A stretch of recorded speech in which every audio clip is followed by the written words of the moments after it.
I'm out here with Don from Wilson's Pest Control, and he's going to be doing a bit of a termite installation here. Now, Don, on a typical house, how many holes would you need to dig to put the bait stations in? Anything 25 to around 60, depending on the size home. And how are you doing that at the moment?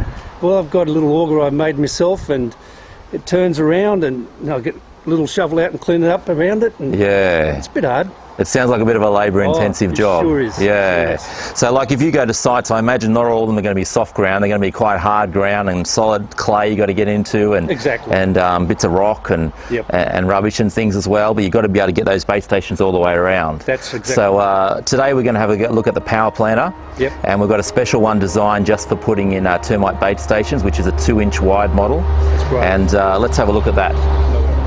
So I've got one here. This is it's 28 inches long, it's 2 inches wide in the diameter here, and we've attached it just onto a DeWalt drill. Now you could use this with a 240 volt drill as well, couldn't you? Yep. If you had a lot of holes to dig and you're going to run out of batteries, maybe that's easier. Yep. But we just wanted to show today that you can do it actually with a battery operated drill as well.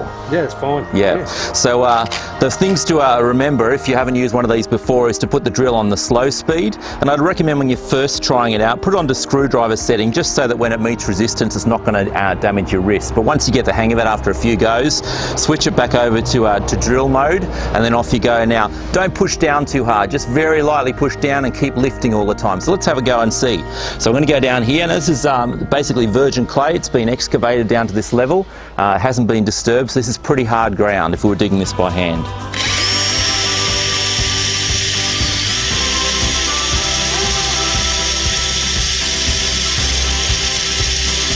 So at this moment, I'm actually putting hardly any pressure on the drill at the moment. The drill's just freely going around. You can see it's just starting to bite in and start to dig the hole. So we'll keep going.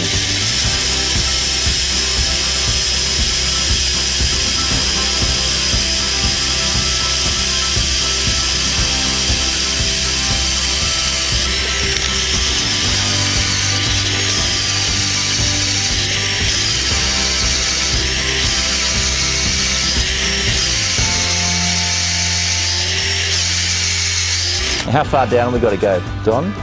Mate, probably less than about a foot. Okay, a little bit less than a foot, so just maybe a little bit more, we'll go. Yeah.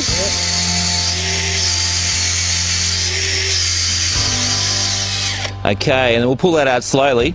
And as you can see, it's left the soil basically around the edge of the hole here. Yep. We've got a little bit left in the hole, which we're going to clean out, but it's given us a nice, neat shaft, hasn't it? Yes, it has. Perfect size for that. So let's see if we can get that last little bit out. We might bring the camera in and actually have a look at that and see if we can do that close up. So I'll just clear away the soil here around the edge, just so we've got a spot. Now we've still got some soil in there, so let's take it in there nice and slowly, and you can see we're taking it in, and then we're just going to lift it out like this onto the edge, and then do it again. Now depending on your soil type, some soil will actually come straight out with the auger and it'll leave the hole empty. It's just on this particular one here we're finding that it's pretty dry here, that it's kind of crumbling up. So here we go. I'm actually pressing the drill quite slowly there. It's not actually straining at all. It's just what the drill sounds like.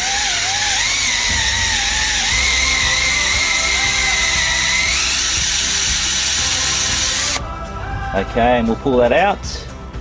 There we go, and we can see that we've got a really nice hole happening now. We're getting close to the depth. Do you think we need a bit more there, Don? That's about fine. Yeah? Let's try putting that unit in there, just see if it's a good fit. No, I think there's still a bit of dirt to come out. A little bit more? Yeah, oh, he's fussy, he is. Okay, we yep. better do a bit more there.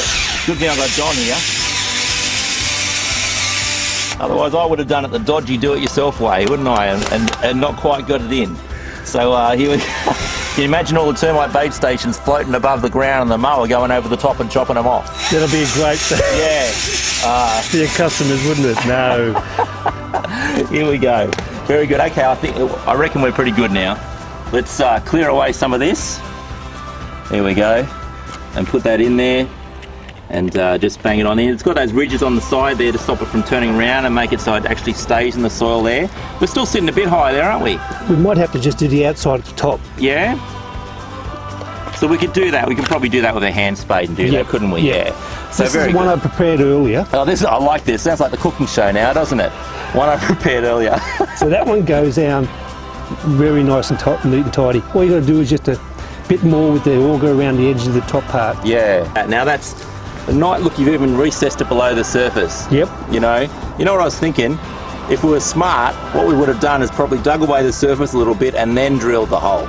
And then we wouldn't have all the dirt falling back in the hole again. That would have been a lot easier. Yeah. We're getting better at this all the time, aren't we? Sure are. Yeah, fantastic. All right.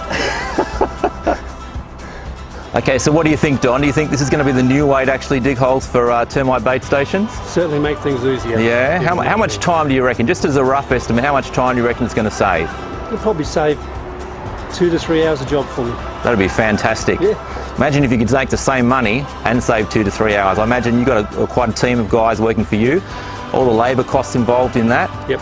It's going to be a big time saver, big money saver for you as Being an well. old fellow myself, mate, it's not as hard to drill their holes with this sort of thing. That's right, right. Okay. So look, you can get these on the website. If you head to powerplanter.com.au/termites, we've set up a special page there just to select this range. And by the way, there is a 4-inch wide model as well, because some of the termite bait stations come in 4-inch as well.